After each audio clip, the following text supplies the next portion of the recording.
Ladies and gentlemen, good afternoon. We start the Coil webinar Experiences of Real-Life Virtual Collaboration, in which different university members of the Hemispheric University Consortium will present their strategies and experiences of implementing the Coil methodology in their universities. Thank you everybody for joining us today, especially those who are watching the webinar on YouTube. Any questions you have, please write it on the chat and these will be addressed during the question panel at the end of the webinar. In the first term, I leave with you the Vice President of International Affairs at Pontificia Universidad Católica, Mrs. Lilian Ferrer, who will give you the welcome words. Thank you, Lilian.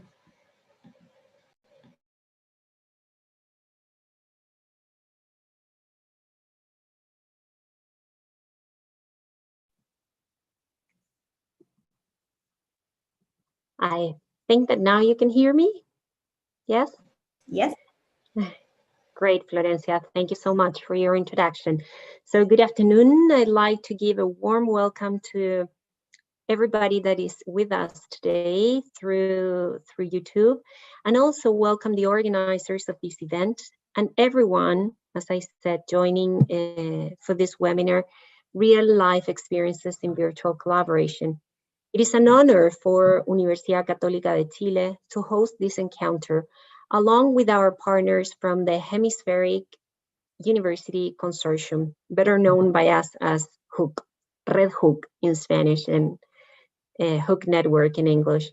This is an opportunity to discuss a topic that is at the heart of our institutional strategy, internationalization at home. Our collaboration with HUC involves several areas. One of them is educational innovation, and we believe that this event is part of that. On behalf of our university, I would like to acknowledge the constant dedication and contributions of the HUC Coil Working Group that enable us to gather together today as we strengthen the educational role of our universities. At Universidad Católica de Chile, we have noticed that collaborative online international learning, also known as COILs, provides us with a chance to nurture global competencies in our community members, which are fundamental to cultivating mutual respect, active listening, critical thinking, interprofessional work, innovation. In other words, a broad range of skills that are at the heart of our graduation of our alumni characteristics and clearly align with our educational philosophy. The possibility to boost these competencies while being mindful of our carbon footprint and encouraging meaningful and enduring ties between our scholars and their colleagues in partner institutions gives us hope that the reach of COIL will extend far beyond the current health crisis. We hope that today's opportunity is, again, one more step to share and become familiar with concrete examples that will help us reflect on our own practices, inspire our work, and shed some light on how to overcome those situations that sometimes are difficult when encountering real-life situations in university education. Whether you already have some experience or have never tried this type of collaboration in your courses, we invite you to participate actively today and afterwards in the network, offering your questions, comments today to our panelists and moderators. But of course, we have a wonderful group that is really pushing forward in terms of developing this initiative during the times of pandemic, but for maintaining those initiatives afterwards. In this seminar, we will hear from our colleagues at Universidad de Miami, University of Miami, Tecnológico de Monterrey, York University, And honestly, as a professor myself and as the Vice President for International Affairs, I'd like to mention the importance of exploring the potential that COIL has to enhance our teaching activities. We extend this invitation alongside the Vice President of Academic Affairs, with whom we are working closely to establish formal mechanisms that will enable us to broaden the scope and future impact of this methodology at our university, and hopefully that we can work together in the network for making it more available, easily understood by our community members. We hope that the presentations from today and the wonderful presentations that we had from yesterday are a useful introduction, again, that will help clarify concepts, expectations, uncertainties to make this COIL collaboration a fruitful space in the HUC network in the future years. So thank you so much to everybody that is here with us, and a special thanks to the organizers of this event.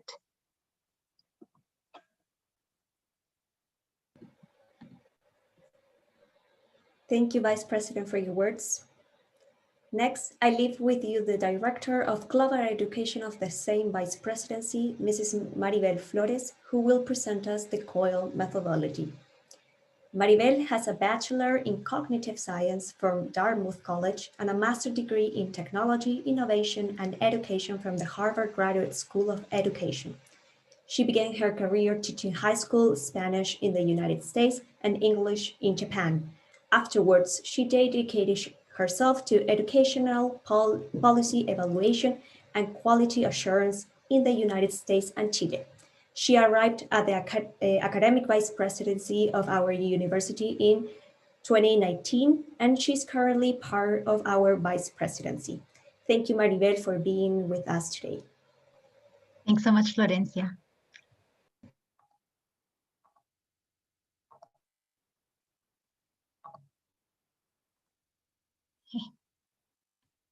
Well, good afternoon, and thanks to everyone for joining us today.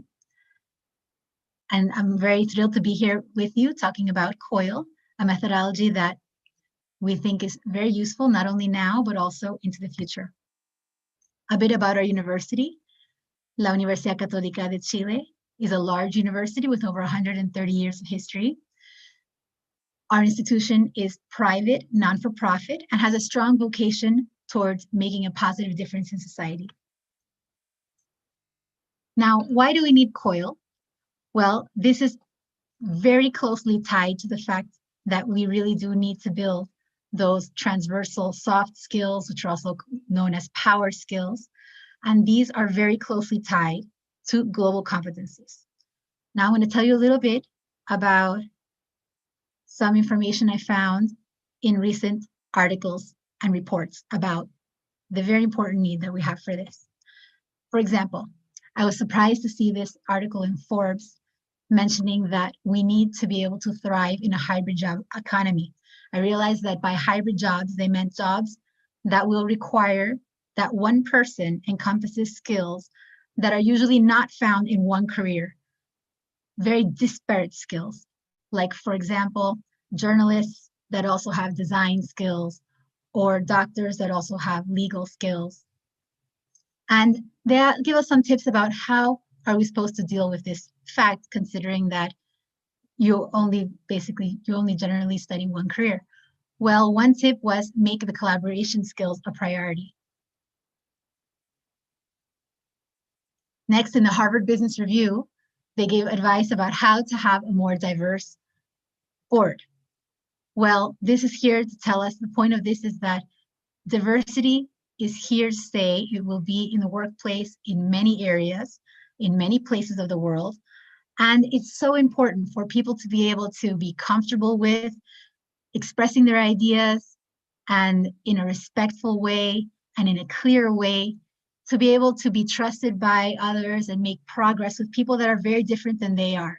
This is reality, and it requires these kind of intercultural abilities. In the Vox report from the European Union, a report on the action plan of the G20 countries tells us a bit about what are the key points to consider in this post-pandemic era to move forward. And one of the main points was to reap the fruits of international coordination. As we know, there are certain problems that are beyond the scope of what one country can fix on its own, and countries will also need to rely on others in order to get ahead. They predict that, in fact, international coordination will only be intensified and increased in this post-pandemic era. The report by the International Development Bank, LAC 2030, tells us about a few future scenarios for Latin America. And one of the key points of this report is that the unknowns that we have in the region, which is the resilience of our democracies, our ability to innovate, our ability to compete in a global economy that's ever more competitive, will only be solved, and also not to mention climate change, will only be able to be resolved if we apply a global perspective. The World Economic Forum tells us that the lifespan of a technical skill today is estimated to be at around 18 months. This is really short, especially when you compare that with soft skills, which are more durable skills that don't have an expiration date. These are the skills of innovation, creativity, the ability to deal with ambiguity, and also communication. As far as those hybrid jobs are concerned, these are the skills that will allow you to complement the jobs from your career in order to survive in these new types of opportunities, which are also more stable because they're less likely to be replaced by automation. The global competencies now have certain ways that you can measure them. There are certain tools that have been developed recently that help us understand how these kinds of methodologies, how these different interventions can influence the development of these skills in people. So I wanted to invite everyone today to really think about how they can measure the impact of what they're doing in their classroom and see what kind of effect that has on students. Of course, there have already been many publications, several publications about COIL, though many of them may be case studies, many of them may be more qualitative in their nature, and there's definitely plenty of room for improvement. So how does COIL foster collaboration between universities? First of all, it builds teamwork between academics from different institutions. And this is very important because it gives us an opportunity to exchange best practices, to stay up to date, and also initiate joint research, which is so important in the career of any academic. It allows for interdisciplinary projects. You don't have to be limited to do a COIL project with someone from your same career or from your same faculty. You can also work with different areas, as long as the objectives have some compatibility. It allows you to stay true to your university's philosophy and curriculum. With COIL, it's not necessary to change the curriculum or to change the objectives. The idea is to find another course that allows you to make progress on your own course's objectives. So in that sense, it's easy for professors to implement it. There's no need for institutional agreements or course recognition or transfers. It promotes active learning. This is important because we know that people retain about 90% of what they do compared to about 10% of what they read, according to some estimates. And when students are more engaged, they're going to be more enthusiastic about their work, and they'll be able to attain a deeper level of understanding of what they're doing. So in this sense, it's a good opportunity to have a more engaging experience for the students. And that in turn will lead to building more global competencies. We define COIL as virtual collaboration among students around a project or problem-solving activity in the context of two independent courses. Each professor continues teaching their very own course and includes a collaborative activity in the course. A COIL module usually lasts between 5 to 14 weeks, which can be an entire semester or part of a semester. There are a few important characteristics of the COIL module that we want to highlight. They should always start with some kind of an ice-breaking activity, getting to know you experience where the students can build trust among them. Then there's a comparative discussion and the organization of teams where you do some kind of contrasting ideas. In the third place, there you always have the project work itself and the problem solving, which is really the heart of all of this kind of collaboration. And in the fourth place, finally, it closes with a sort of metacognitive activity like presentation, reflections, conclusions that are important to seal in and really consolidate that learning. A few things to consider when choosing to create a COIL activity is plan with time and include asynchronous tools. Don't think that you have to be limited to the actual time that the other class takes place. There are so many tools on hand between forums, WhatsApps, etc., that allow important collaboration between the students outside of class. Coordinate your evaluations. We know that evaluations have an important impact on the motivation that students have for their work.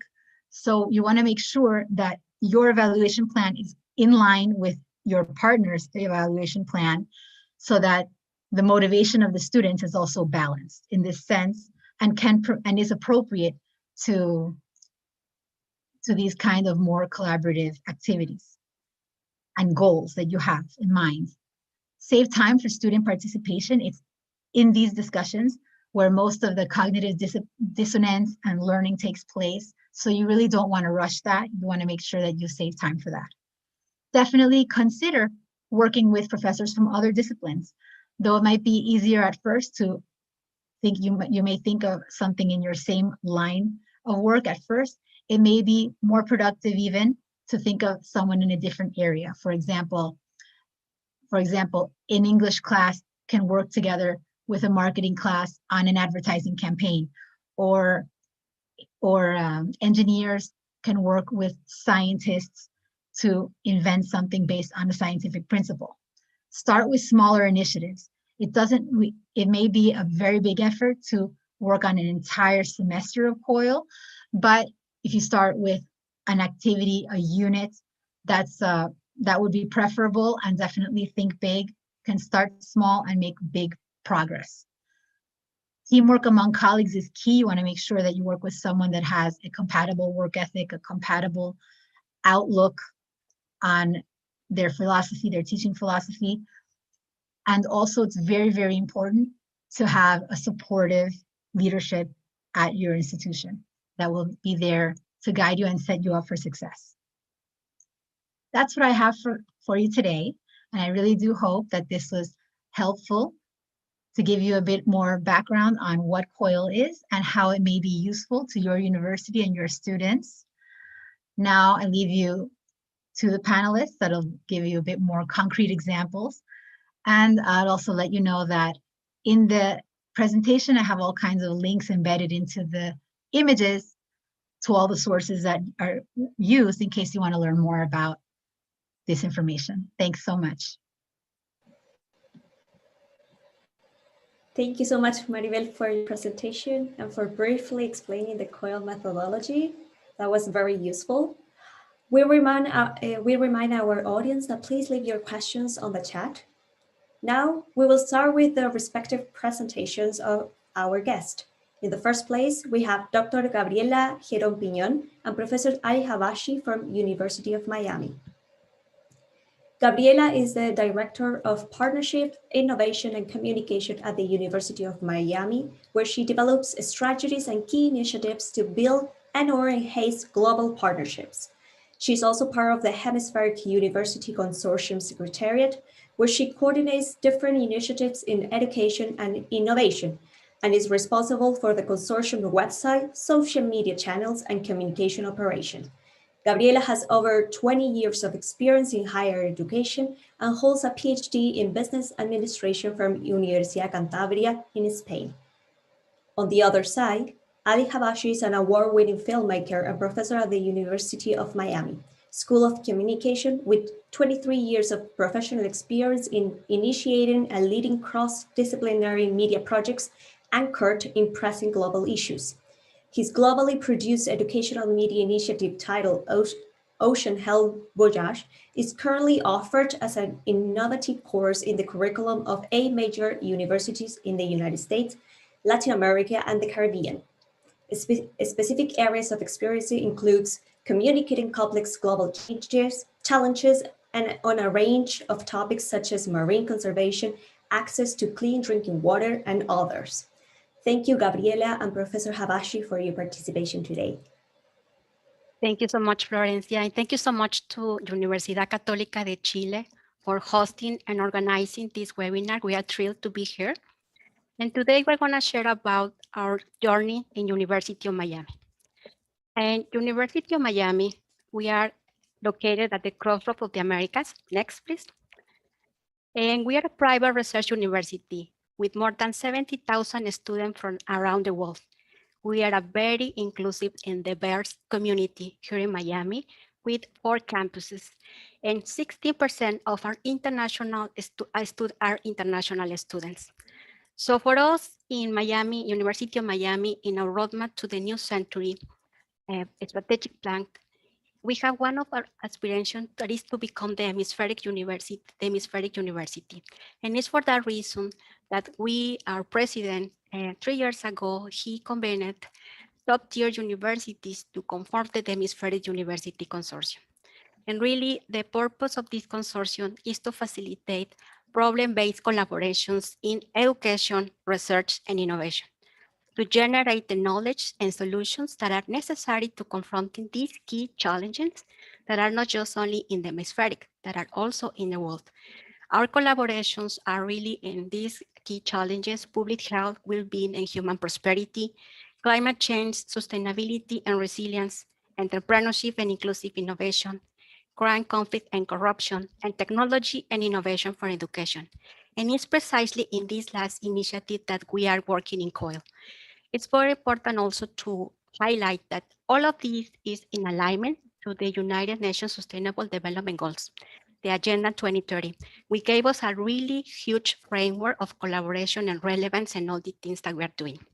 So for that reason, when the pandemic started, and of course, mobility programs and student exchange, all of them were canceled, is that we in the consortium, and of course, us that we are running the secretariat, we decided to launch the Coil Initiative. And this is our journey in University of Miami, because we started with webinars like the one that we have today, sharing our knowledge and sharing our programs. And we were very thankful to have really universities that have a lot of experience, like Tec de Monterrey, Universidad de San Francisco de Quito, York University that you're gonna present later today. And really, we started with some of participating in these programs. Tec de Monterrey, they have this global week that is a short program, and as Maribel was mentioning, it was really a smaller initiative that gave us a lot of opportunities to our faculty to have and students to have these initial collaborations. Professor Ali Habashi is gonna share with you some of his experience. But also last 2 weeks ago, we had one of our faculties that had one of these experience with 300 students from 3 different countries. And it was just today posted in our blog, in social media, in the consortium website. We're gonna share with you the link. We also have, we developed together in the consortium, the Hemispheric Student Dialogues on the SDG. This was one of the innovations that we had, and we built together in this group to really provide an opportunity for our students to collaborate. These are workshops that are led for our faculty or different universities, and students from the Hemispheric are welcome to come and join those dialogues. And really, it has been very successful. This is the 2nd edition. And basically here, the outcomes that they produce in that workshops, they are showcased in the website. So after that, we also are providing to our students some of the digital badge this is for the intercultural and digital competences. And this is one of the things that they are showcasing in their LinkedIn profile, and also be part of they are part of the group. And this year, one of our faculty that participated first in the Hemispheric Student Dialogues and then in Global Week, he invited us to be part of the Octopus Project, that is a social engaged art class. And this is really has been an incredible experience with Universidad Austral and Argentina, when they are really implementing all these methodologies in social community engagement projects. Next slide, please. So in the consortium right now, we have a process, and when we are helping each other to have the coil matchmaking, and it's basically every university, you have a list of your faculty that are interested in having a coil collaboration, and we are helping you to find this matchmaking and your partner that to collaborate. Next, please. And also, this is something that was announced yesterday. This is the spirit of the consortium. We are sharing and learning together, and we are increasing our capacity building programs. So our partner Universidad of San Francisco with his Chief Academy, they have launched a HUC Coil course. That is basically something that they have internally developed for the faculty, and now is available for the consortium members. The course has 4 modules. And right now it's in Spanish only. We are working with them to have this available in English soon, but really they're gonna have a sponsorship for the first module for all the faculty from the consortium. So take advantage on this. We're gonna be promoting this very soon. So with that, basically in UM, we are also in the different schools and colleges. We have different collaborations because, as I mentioned, our faculty, they are very international. They are doing this coil. And at the same time in UN, we are in the process and really developing our own model. We are defining that the ecosystem with faculty affairs, with technology, the pedagogical part that is important, and of course, the international partnerships. And with that, I think that is the moment to turn it over Professor Haliobashi. 1 second, let me check something before I go one more time. Yeah, the audio is good. All right, thank you very much for this opportunity. I would like to start by thanking Maribel, Liliane, and Florencia for this opportunity, and all the organizers. I have been in the beautiful campus of your university a few years ago, collaborating with one of your professors, and I have very cherished memories from the time in Santiago and Valparaiso. So thank you again. So I want to take my 10 minutes and share some experiences and some of the projects that I've been involved in terms of COIL. And also, more than anything, I like to have some reflections and some questions. I don't have the answers of all those questions, but I think it might be helpful to focus on some of those questions in terms of how we can improve some of the activities that we have when they're framed through COIL. So as Maribel mentioned, when you set up a COIL session with other universities in different regions of the world, usually this is a sort of format for activities that we're looking for. We look for icebreaker activity, we look for maybe a joint lecture of professors on both sides, or at least setting up the discussion. And then we have this problem-based collaborative activity. That's the area that I want to focus today. That's the area more so than anything else that I want to expand and question. And then we have evaluation and reflection. So the first experience I had in this area was actually through, let me say that too very quickly, that the stated outcomes of COIL, they are contributing to internationalization of campus for 90% of students, often that they don't get the opportunity to go study abroad, and contributing to intercultural competency. I want to focus on that too, because I had some COIL experiences with China, and I think there were some good experiences when the cultural experience that you give to your students are very different from what they have had themselves.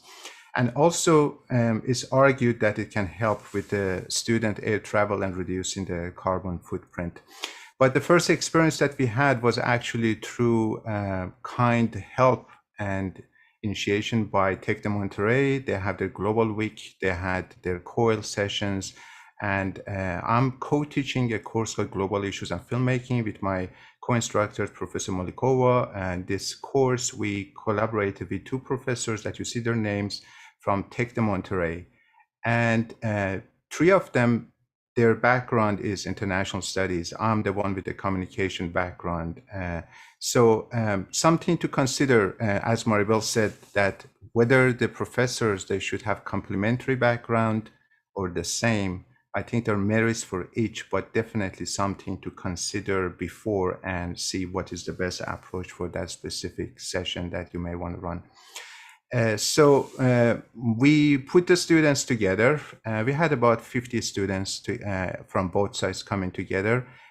Again, another consideration is important to think how many students you want to have on both sessions, on both sides. You don't want to make it too big, you don't want to make it too small.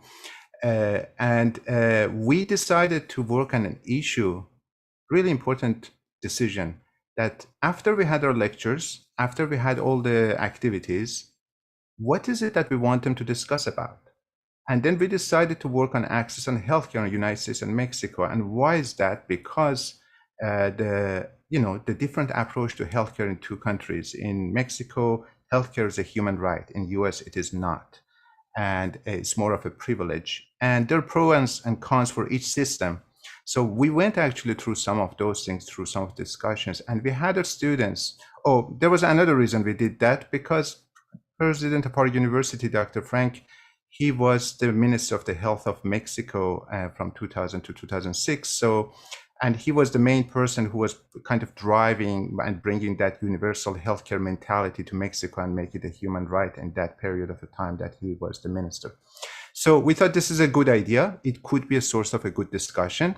We had students coming together. We had lectures and activities, and then 3 questions. This is the last questions that students they had to work on. Okay, after all that, do you think healthcare, with all the pros and cons that you hear, is a human right or is a privilege? We put the students in breakout rooms, and we had 6 breakout rooms, 6 or 7, and they kind of from both sides, and they shared their views, and we eventually had this Padlet, this virtual space for them to share, and we had reflections on what they thought about the pros and cons of each side of this argument. What was, for me, it was really eye-opening. It was that this is a great experience, and we had a good decision. We made a good decision about the topic, but it finished, and that was it. And when you think about COIL, you want this, as Maribel said, this 4 to 10 week, maybe semester-long activity, collaborative, discussion-based, problem-based activities cannot finish in one session. And I see around the world a lot of COIL sessions that they put professors together and they have something wonderful, but it's just one session. So that problem-based activity is really the key. So what I want to share with you is how after that experience, I created another COIL activity with Fudan University in China. And we try to work on a completely different area. I'm teaching filmmaking, narrative filmmaking in my university. So we decided, what if we have our students after our COIL session actually make films together? And that's a pretty challenging thing to do for 2 universities so far apart from each other. And especially in terms of what is involved in the production. You need cameras, lights, you need cinematographers, you need writers, you need art directors, sound recorder, editing, post-production, who is going to do what. So it was pretty challenging. So I have a little video which describes this collaboration. So let's go through it and you can kind of see how it turned out. We created a collaboration between 2 universities. My university, University of Miami, and Fudan University in Shanghai. Fudan, my understanding, is the 3rd most distinguished and major university in China. We had joint lecture with real-time translation, all in Zoom. So their professor gave us a lecture about legendary Chinese filmmaker. His name is King Hu. And then I had a lecture about legendary American filmmaker, Terrence Malick. And I told them, what if we still make a film and we make the film in 2 countries? What if we shoot in China? We brought students together through Zoom. They wrote the script together between Miami and Shanghai. They did the casting, locations, all in China, back to Miami for decision making. Producer, director, art director Miami, director of photography, cinematographer in Shanghai. They communicated all the pre-production aspects, casting, locations, art direction. Storyboard was developed, changed a couple of times because of the location and pandemic situations. Actors recast. And then on the day of the shoot, everything was streamed live from a professional Red camera to an iPad, to Zoom, to our students in Miami. And our students in Miami, they saw everything live. And now add to that the challenge that there are 12 hours and sometimes 13 hours time difference. So when they were shooting in China, most of the time our students in Miami, they had to stay awake at 4 a.m. and that was the time of the shoot for them. And imagine this, our students in Miami, now in their resume, they have a film that was produced and shot in China. How many students in the United States, they can say that? And I can't tell you enough how much students from US, they learned about Chinese culture, their poetry, their painting. They learned about locations. My students right now, they know the streets of Shanghai and surrounding of Shanghai because when they were finding locations and casting, they went to all these locations, tried to find this street, this bridge, this river. They filmed the boat in a river. So all of my students, they know the city right now. To me, as an educator and a filmmaker, the key is creating collaborative opportunities for them to work for semester-long projects. We need to give them a problem. In our case, is a film. A problem-based, semester-long collaboration. And that's where the transformation happens. That's the global experience an academic institution like University of Miami or Fudan University owes it to their students. So in terms of, I want to show you the final product of this project was like a 20-minute film. Clearly, I cannot show that, but I'm going to show you a trailer of that. And so you can see how the final kind of product as a result of collaboration of a film where the producer and director are in Miami, the cameraman, the DP, and some of the production is in Shanghai. The art director is in Miami. The editing is Miami, but the kind of back and forth, they wrote it together, and this is the result.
So we are still continuing this dialogue with Fudan University. This actually semester, we are working on a 27-minute TV show between the two countries. It's going to be shot in both countries, 15 minutes here, 15 minutes there. And we have a much larger production team on both sides. We raised money for it. So we are going for a much bigger project because this was a proof of concept that we can actually make films internationally with another university.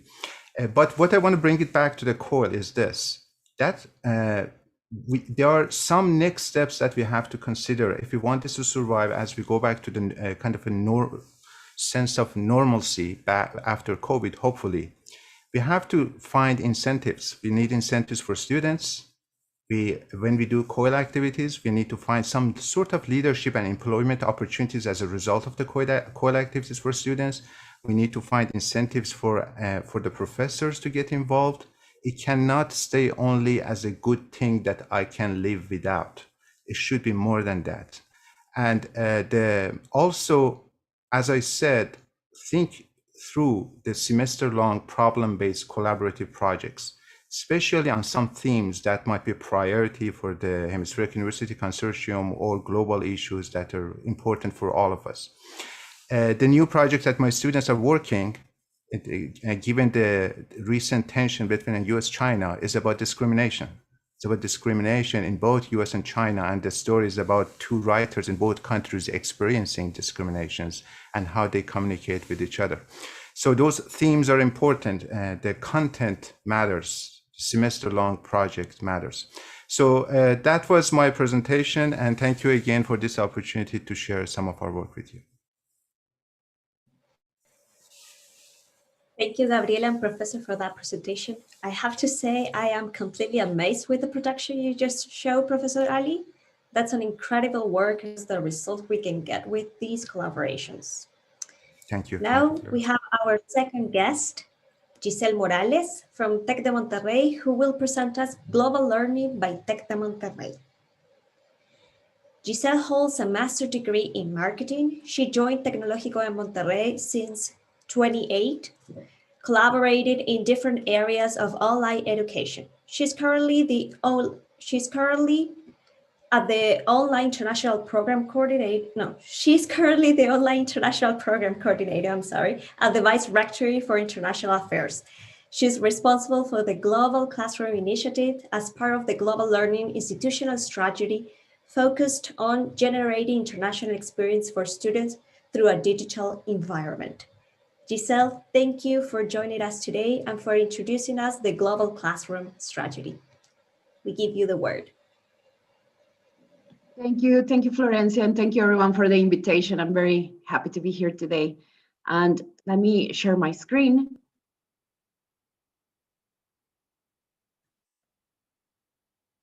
Okay, hope everyone can see it now. So yeah, we started at Tec de Monterrey also with this global learning initiative as part of our strategy of internationalization at home. And this is the main goals that we had when we started to think about how COIL could fit in the strategy of our Vice Rector of International Affairs. And it was part of this global learning initiative. We were looking to generate more opportunities or more experiences for our students where they can have actually meaningful learning in a multicultural environment. We were also looking for different ways to expose our students in real problems with a special emphasis with the SDGs, with the Sustainable Development Goals, as part of the so they can develop different skills, global intercultural skills that will help them to develop better when they perform better as they graduate from university. And we were also looking for an opportunity to promote collaborative work in a digital environment, connecting our students with students around the world so they can fulfill this global learning initiative. So that's how we started at Tec de Monterrey. And the first format that we found that it was going to be very useful is through the Global Classroom Initiative. The Global Classroom started with specific guidelines. As I say, we use and we promote the Coil methodology, but as part of the institutional efforts from the Vice Rectory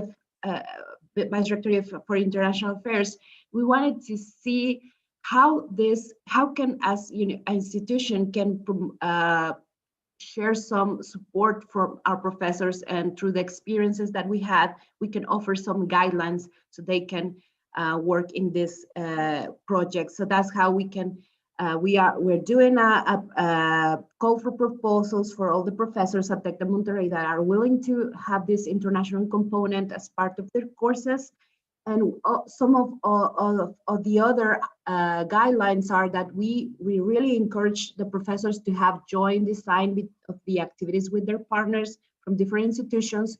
We also promote that these activities have to be integrated into the courses of both institutions. It's not something that is more work after what they are doing in their course, but that this is also integrated. Of course, the Coil methodology. We also ask our professors to address at least one of the SDGs.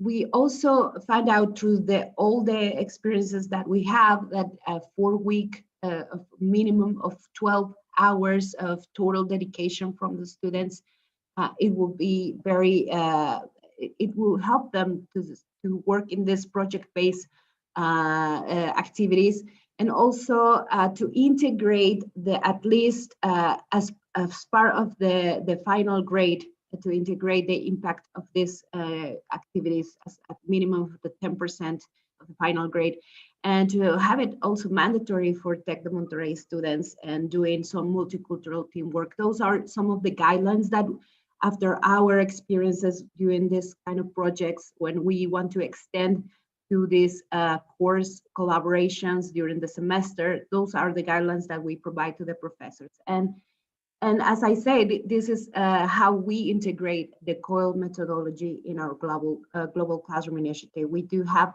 these 3 main activities: the icebreaker, the collaborative activity, and the final reflection. That some of my colleagues today have already explained it, so I'm not going to stop here. But those we know that this methodology allows us as students to have this complete learning process during this international collaboration.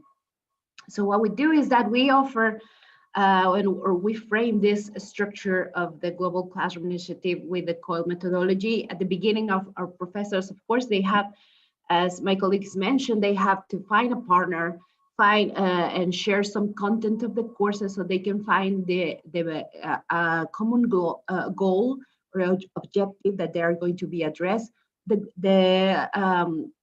The SDGs are also very helpful in this stage, where the professors are trying to find if they are looking for to work with someone in the same field, or maybe they're looking for something a little bit different, interdisciplinary, which is of course very, we know is very successful in this kind of projects. So, but it's very important to find a topic of interest for both courses and the professors, so they can actually start designing the activities and the experience and through this Coil methodology. And of course, we do have, as I say, a recommendation of minimum 4 weeks when is the semester long. But of course, some of our professors, especially when they start, we do recommend it to keep it simple, and some of them start with these 4 weeks, as I mentioned. But at the end of the day, when they finish these experiences and they commit to repeat it again semester after semester, sometimes they decide to add some more weeks or more activities into this project. So at the end of the day, with all the projects that we have so far, we find that we have an average of 6 to 7 weeks most of the time, because there's different calendars in our institutions, but at least 6 to 7 weeks, the professors find a way to work together to integrate these activities as part of both courses, and the students really enjoy them. We also provide coaching from the Global Classroom team. So we support the professors during the whole process, since they are looking for a partner or they are trying to come up with a proposal so they can start, drafting this project and looking for someone else at a different university to work with. And during this whole process of planning and implementing this project, we are there to support them and to also guide them and give them some recommendations about the tools and everything they need.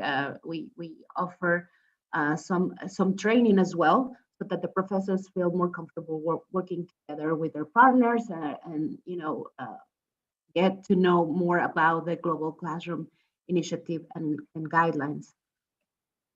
So these are the main roles that that happens with this Global Classroom Initiative. Of course, as I mentioned, we offer some support to our professors. During this searching, when they are searching their partners, we help them with the training. Also, as I say, coaching and guidance through the whole process. We also advise them with the design of the activities that they are going to work with. And also towards the resources.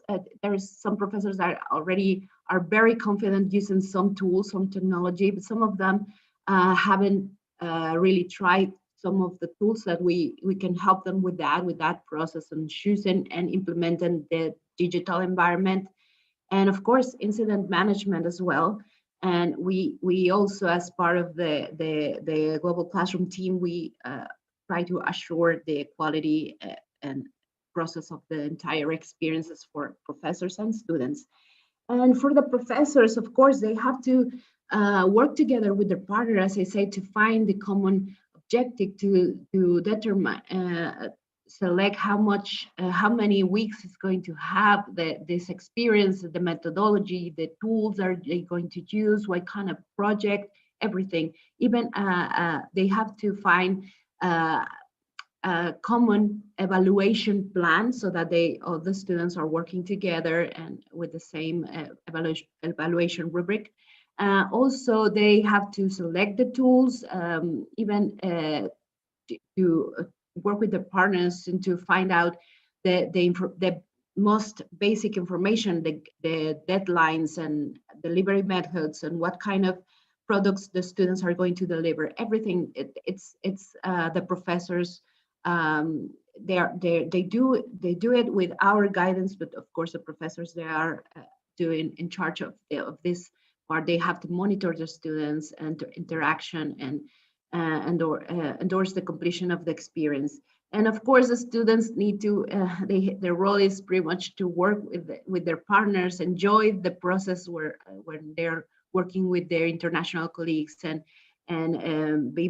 participate in all these activities and help their team members to develop those activities that they'll be working with. So these are the stages of a global classroom. This is something that is very important that we talk about the professors in the beginning when they are trying to figure out if they should work, if they have the time to work in this kind of projects. We try to explain it that this is these stages pretty much. After they find their partner, they need to start exchanging this information, the objectives, generation of the agreements of all these activities, calendars, everything that I mentioned before. And for this, it depends on the professor, but most of the time it takes like 3 to 5 Zoom calls. It's not too much, I think, for the professors, because they get to know each other. They are starting to exchanging this information and come up with the agreements. And also during the stage of the implementation, of course, they still have to be very in touch with their partners because they are monitoring the students' progress during the entire experience and all the activities. And just to make sure everything is okay, if there's an incident, so they can address that situation on time so that the students get a very good experience in this project. And also, of course, the evaluation of the activities. So sometimes they do it together, they decide how to do it. And at the end, it's pretty much like the students. We also have like our reflection component in this stages of a global classroom. We strongly encourage the professors to have like a special meeting to have feedback. We send the students an opinion survey. So with all the information and all the feedback that students provide us, we have this meeting with the professors, and we just pretty much talk about the lessons learned during the experience. And so how can we prove it? If we do it again, what could we do? And how can we change it? What did students enjoy the most? Most of the time, the students, what they really enjoy the most is, of course, the interaction with the team members. Sometimes at the beginning start a little bit shy, but at the end of the experience, they just wish it lasts longer because they really have a connection with their partners around the world, and they just enjoy very much to work with them and learn and exchange information about their cultures and everything. So, and of course, there is the evaluation of the experience by the professors, and we also offer incentives for the professors and the students. For the students, this Global Classroom Initiative, we offer a digital badge that pretty much try to have an evidence for the students that they were participate in these activities, developing different skills, and it's something that it's an incentive so that the students really commit with their team members and to work during all these activities. And for the professors as well, I know it might be not very clear in this image, but we offer like this evidence of participation for professors at Tec de Monterrey and also international professors, and we pretty much want to recognize their work during this whole process and their dedication to this Global Classroom Initiative. So I think it's something that the professors, they do it, they enjoy it very much, also the students, but it's very great for them at the end to end up with having this incentive to complete or to have this evidence of this activity. So this is how it started not too long ago. I mean, there is many professors who have done COIL at Tec probably from a long time ago, but as an institutional strategy, we started around 2018 with a couple of pilots. And in 2019, as you can see, there's, sorry that it's in Spanish, but in 2019, we have over 500 students participated from Tec de Monterrey and international students. And 2020, last year, of course, I think the pandemic, we all know that accelerated this kind of projects and initiatives to prove their benefits. And of course, we had over 3,000 students participating and over 60 global classrooms projects.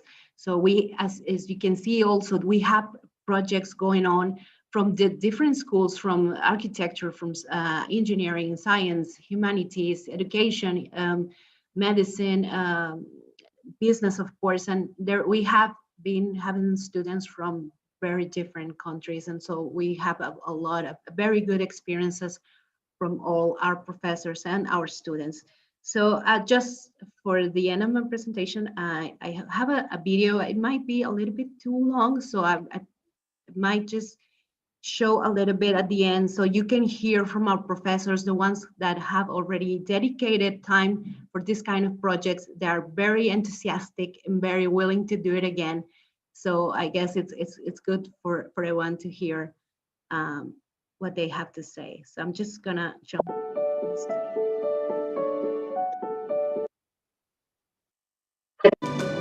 Esta es una oportunidad, sobre todo para aprender, y para aprender en todos los sentidos. Mi recomendación para otros profesores que quieren estar en esta iniciativa es que le digan que sí de una vez. Anímense a participar, les va a generar bastante conocimiento, les va a generar satisfacción y sobre todo les va a permitir colaborar con sus alumnos.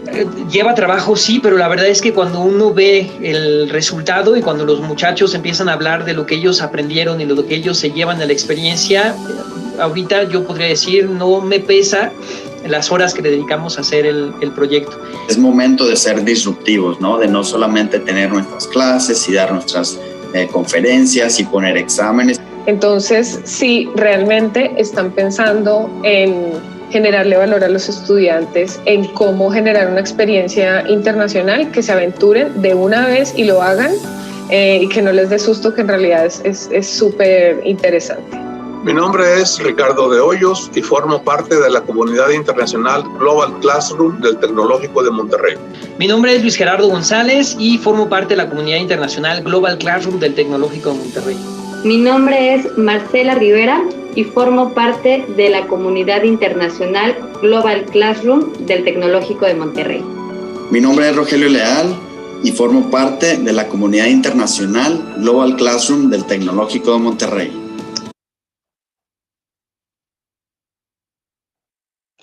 Thank you everyone. Thank you so much, Gisele, and for showing us your professor experiences and their powerful messages. Thank you so much again. Last but not least, we pass the word to Helen Valderrama and Professor Dominique Scheffel-Dunan. Thank you both for joining us today. On the one hand, we have Helen Valderrama. She has 20 years of experience in the field of international education championing programs and partnerships in Africa, Asia, Europe, and the Americas through her work with UNESCO, the Asia-Europe Foundation, and the university sector in Canada. As Associate Director of International Partnership and Programs at York University, Helen facilitates York's global partnership and supports York students participating in international and intercultural learning opportunities. Helen has a Bachelor in Philosophy at University of the Philippines and a Master in Public Administration from the prestigious School of Public Policy at the National University of Singapore.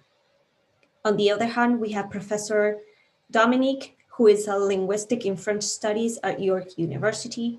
Her research in psycholinguistics, sociolinguistic conversations, media and language system, natural, artistic, and computational shaped her current work on critical pedagogies with a focus on student-centered learning and open pedagogy in intercultural environments. Measuring the impact of computation and digitality on education encouraged her to co-lead the French as a Second Language Hub to mobilize, accelerate, and engage various stakeholders to transform the field with a focus on inclusion. Thank you, Helen and Professor Dominique, for your presentation. Now you have the word. Thank you so much. First of all, I would like to thank our colleagues from HUC Chile and from the Hemispheric University Consortium for inviting York University. Dominique and I are very grateful for this opportunity to share with you the learnings that we have discovered for the first year of our GNL. And again, thank you to Maribel, to Florencia, and to Lillian for inviting us. Dominique, I'm going to pass it over to you. So I'll join Ellen in saying thank you to all of the organizers and to some of the colleagues that I have been having the enjoyment to watch the video as well, Gisele, because I have discovered HUC, as you say, or HUC, the way you want to pronounce it, HUC in French, this fall, and it has been an amazing journey to work with these colleagues. I'll start first to talk about the University York in Toronto, because it has an impact on the way we try to scale globally network learning and even on the name.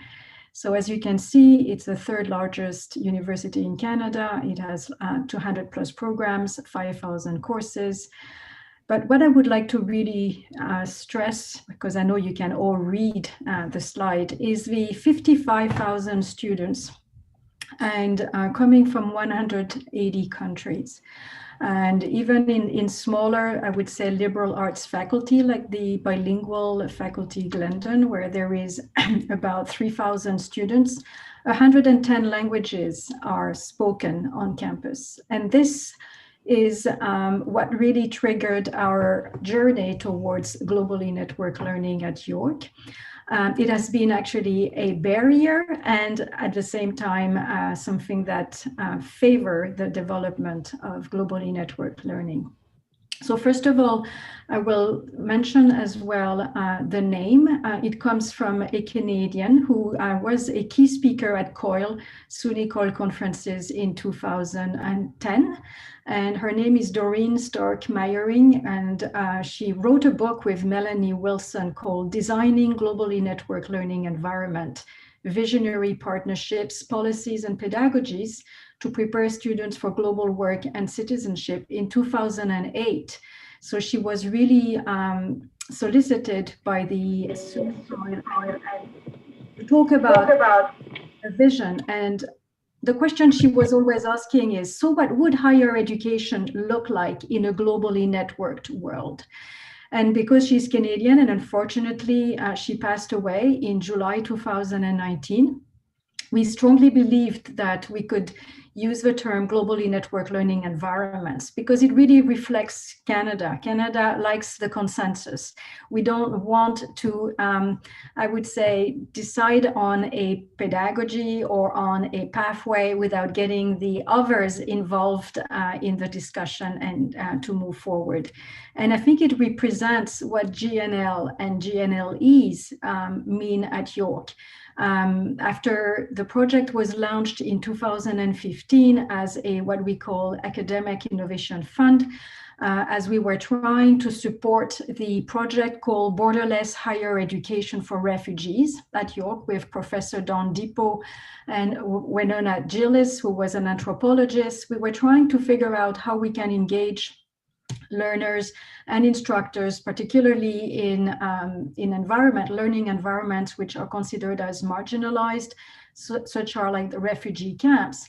So that's where we started attending the COIL conference and really understanding what the pedagogy was in terms of collaboration and enhancing, I would say, the 21st century skills, as we heard today, or global competencies. Now, as I mentioned, we did 3 years and we actually applied for numerous AIF funds, the second one being to be student-centered and have students develop, I would say, open educational resources to support GNL at York. The main barrier was the fact that at the higher administration or even within classroom, the sensation was that we had the world in our classroom in Toronto. So we didn't really need to internationalize the curriculum. So that was a main barrier for us to move forward. The second barrier was that a lot of students were going on mobility exchanges and you're abroad, and there was lots of summer courses organized. Now, what was missing is that not all of the students were going, and particularly some of the students from the minorities. So come the pandemic, and what happens is that there is no more barriers regarding online or remote learning by some of our instructors. And on top of that, we realized that we need to experiment with that virtual mobility. And GNL, which has been in the background by doing lots of consultations with the faculty members, the staff, and the students, and everybody somehow understood the benefits of doing GNL or COIL, but it needed that impetus, which was the pandemic. And that's why we really managed to deploy and operationalize at a higher scale the pedagogy at the faculty. So at York, it really comes from the bottom up. We were like many faculty members who wanted to transform the notion of internationalization at home. And then we, through those funding, we managed to, I would say, convince at different levels, and including York International, that it was something that York International should take to operationalize, because it made sense. They had already many activities, initiatives regarding digital fluencies to support summer abroad. So it was a very natural shift from a faculty-based, I would say, initiative to a more institutionalized kind of now initiative and program. So as you can see, it is supported at all of the levels of the York institutions. From this slide, I would say that what we have discovered this year that we need to add is the libraries, because we are developing more and more, I would say, open educational resources, either from the faculty side or from the students. And we need to really have all of these questions about authorships and development of educational resources, which are, as you know, in the COIL pedagogy, like the presentation. So like Ali was mentioning, like the film, we're trying to push that any GNL at York, the products would be open educational resources so that partners in the world can have access to it and maybe customize it when it makes sense. So we are in the process of having conversation as well with libraries to have a repository for faculty develop resources or our students develop resources that would benefit the network of institutions engaged with York in developing COIL and globally network learning. So it is supported as, I think that, Ellen, you need now to mention why it is important to support this initiative. Thanks, Dominique. And I have to say, we are quite lucky at York International and York University to have somebody like Dominique champion it from the faculty level. And I always say this when we have these conversations, either with partners and our own faculty members, that we didn't really start from zero or from scratch, because we have the benefit of our colleagues who have worked on this for a few years before we launched the Pan University Initiative. So as Dominique already mentioned, the COVID-19 really was a window of opportunity for us to actually go to our senior leaders and go to our faculties to say, this is something that we want to do as a part of our internationalization at home initiatives, and also to looking at the access and inclusivity of global learning. Dominique already mentioned that we have a lot of programs that are international focus where we send our students abroad, but we are such a big university and not all of the students can afford to go on physical mobility. So when we had the initiative to launch this and expand Pan University, so we formed the team. So you have seen the structure that we have, and we really collaborated and created a cross-campus team, right? So we have the academic lead, we have our teaching and learning colleagues, the University Information Technology, and this team is based at the Central International Office. And Dominique, Ali also mentioned about incentives for faculty. So we also thought about that, right? So we approved some small amount of funding, really a seed funding to support the development of these projects. And of course, we set up training and information sessions where our faculty members can freely discuss their ideas at the very, very beginning, even before they even think of a partner. So from the conceptualization and their first ideas about collaborative projects. And so we are so happy to share with you that after 11 months, or perhaps Dominique, it's even 10 months, we are implementing 9 GNL projects, globally networked projects at York University. So this is, you can read this later on, but these are the courses and the projects that we have. And you can see it's all different disciplines, right? I think Gisele is the one who mentioned that, we're not limited to course-to-course collaborations or discipline-to-discipline collaborations. And you can see here the diversity of the topics and themes. And I think since we wanted to share with you our learnings, I want to share one of our faculty members from the Global Health Program, Dr. Matthew Poirier, who actually collaborated with a university in Germany. And then as a third partner who came around the middle of the conversations, they also have Romania join their program or their GNL project. Matthew. All right, thanks for having me. Happy to share my experience, which was a very positive one. My GNLA was centered on a course I teach called Global Health Policy, Power and Politics. And it actually started maybe a year before I actually started the GNLE. And it was a realization among colleagues at the University of Fulda in Germany and ourselves that global health policy is a very new field that is not taught that often and even less frequently at the undergraduate level. So we had this idea that we should collaborate, learn from each other, and GNLE gave us the framework through which to do that. So I want to thank the whole team for helping me understand how we could actually make this happen.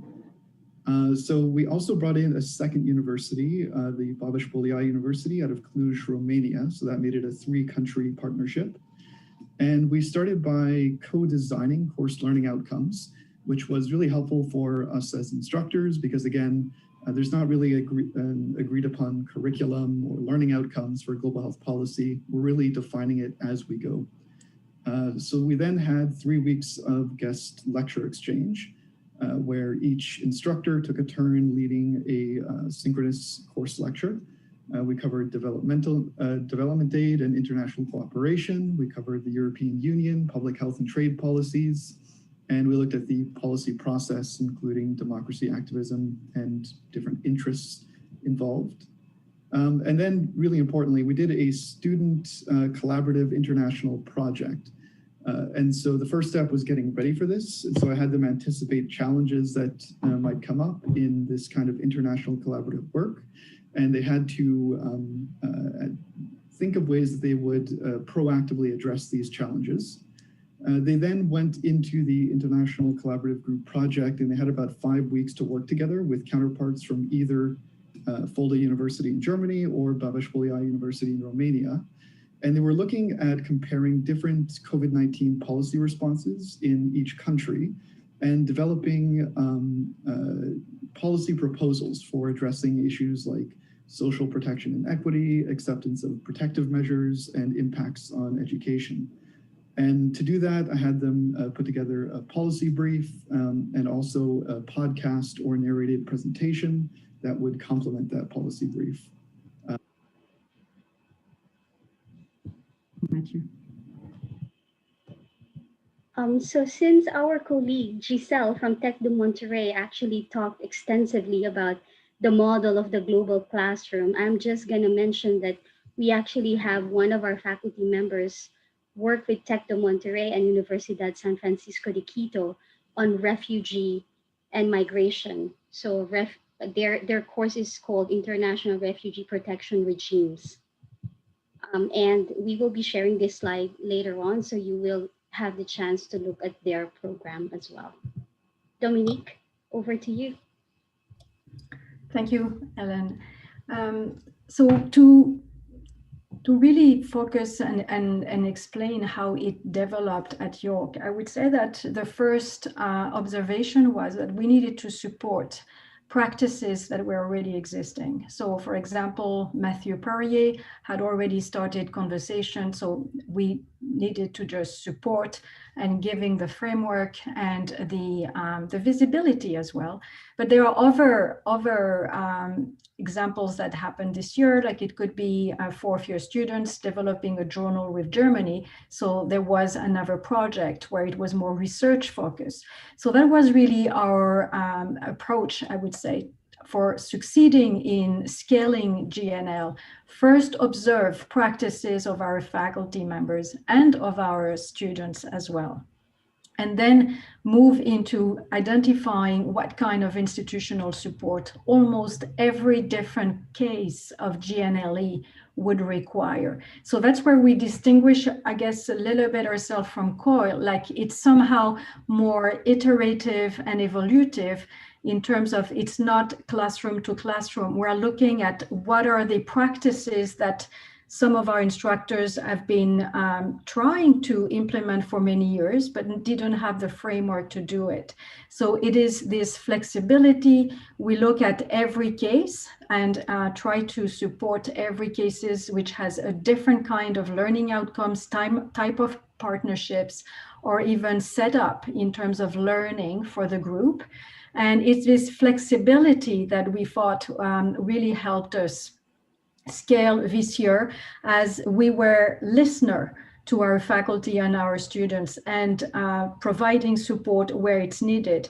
Now, of course, this is not a model that can be forever happening because it would be taking us in so many directions. So this year, what we have really started doing is assessing those different case studies and trying to develop a framework around it that still will give us that flexibility of supporting when it's needed, but by creating kind of case studies and therefore know how to support each different type of GNLE at York.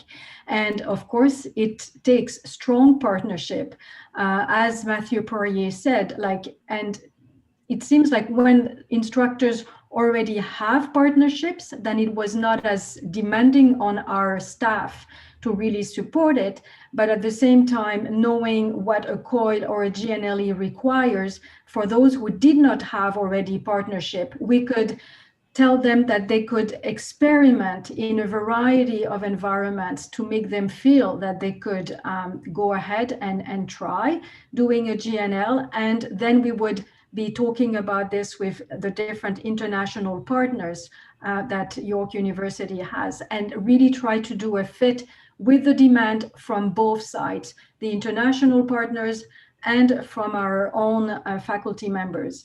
So it is a little bit schizophrenic because there is so many kind of GNLE. So it could be a joint lecture, a collaborative research, conferences and presentations like the Global Week, student dialogue. We do ideathon and creathons internationally when it's really a student-centered activity and we want students to work on problems, but outside the classroom, or experiential learning activities. So we are right now trying to figure out, as I said, different type of supports that this type of GNLE will require, and advertise as well to find the right partners in other institutions that would be interested, where faculty members would be interested in experimenting as well outside or within the classroom, that innovative pedagogy, which is COIL or GNLE.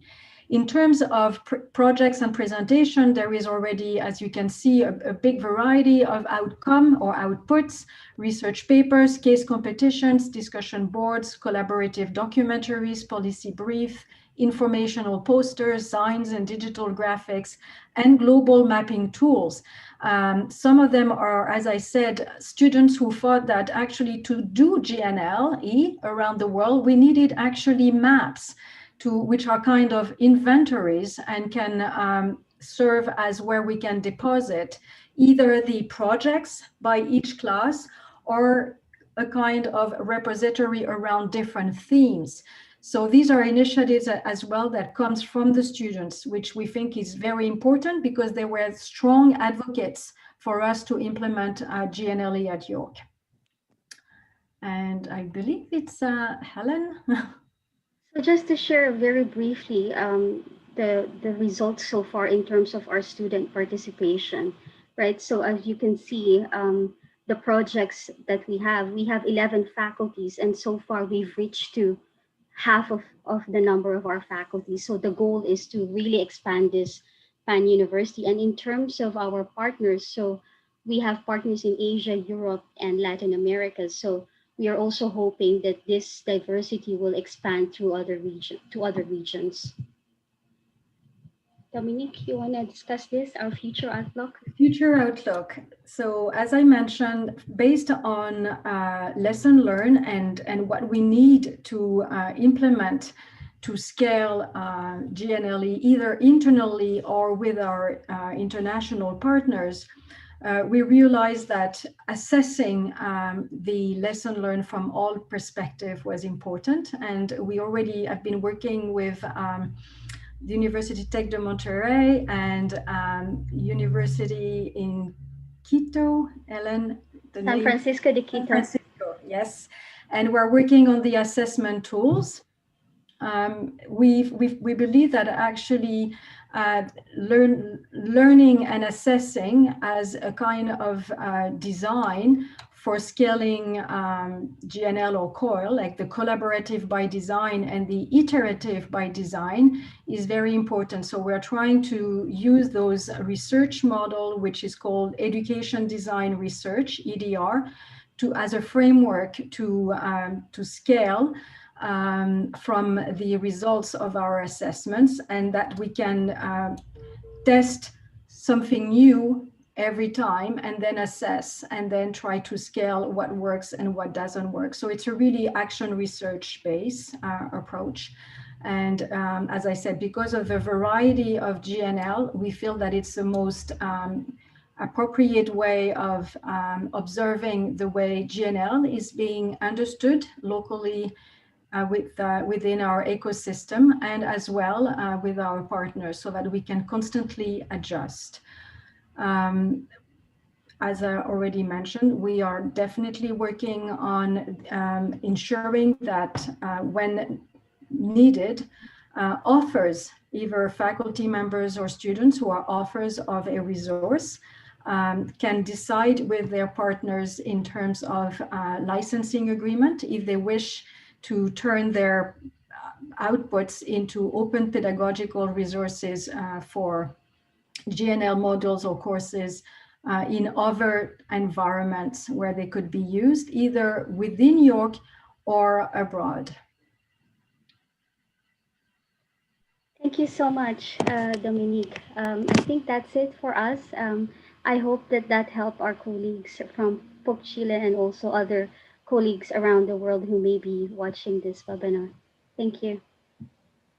Thank you, Helen and Professor Dominic, for your presentation. Now we will start with the question panel. We now open the floor for the questions, so please, we reach our audience. So if you have questions, please write it on the chat. In the meantime, we'll start with some questions from our Teaching Development Center. So Juan Garcia and Rosario, if you have any question for our panelist.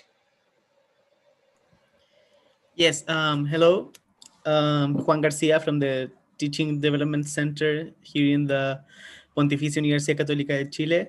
First of all, thanks all of you for your presentations. Your experiences are amazing, and I'm so glad that we're starting the path for doing this here in Chile. I already know some experiences, and I only want to do more. I wanted to ask, because Maribel emphasized at first the importance of these new skills required for the 21st century and these new hybrid jobs. In your experiences, do you have these kind of skills considered in your learning outcomes? Do you have any guidelines on how to assess these kind of skills?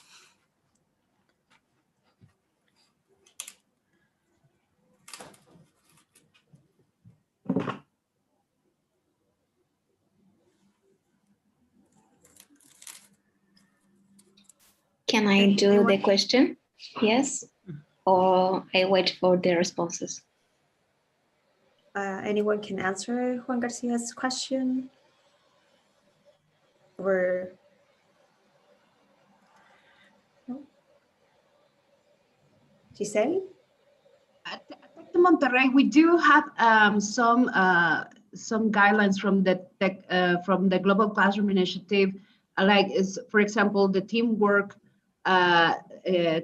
competency, also, for example, diversity, the use of technology. Those are some of the main competencies or skills that we're trying to develop transversally from different projects. It doesn't matter if it's from health school or business, but of course, every professors, when we have those first conversations with professors, we strongly encourage them to share those skills or competencies that they are trying to address in their courses and find the similar competencies or the common competencies that both courses or even more courses, because sometimes we talk about course to course, but there's projects where there are 3 institutions or 4 courses integrated in this global classroom. So I think it's as we are talking about a common goal, I think it's very important to talk about those common skills that we're looking for to develop, and that will make easier for them to come up with the activity that will support those skills. Dominic, yes, do you want to add something? If I may add something, for me, the ha-ha moment was when in 2015, I realized that all of the ministry in the world were actually rolling 21st century skills from elementary level and secondary level. And my question was, what are we doing at post-secondary level for those generations that are going to be trained? Because PISA, who is, evaluating mathematics and other type of skills, integrated in 2015 assessing global competencies and 21st century skills. And I thought, if we do not find a way of pushing for the at least understanding of how we can give those skills to post-secondary students now. What are we going to do with those students who are already trained at the elementary and secondary level and we're not ready? So I think that for me, that was the haha moment. PISA is actually developing major tool around the world to assess those competencies before post-secondary. I think we really need to be ready to do it as well.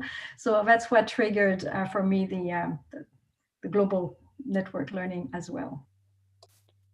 And from our side, Juan also shared that we are already in contact with the consortium. That's the beauty of the consortium with Darla Dertov, that she's one of the really leaders in all these assessing intercultural competences.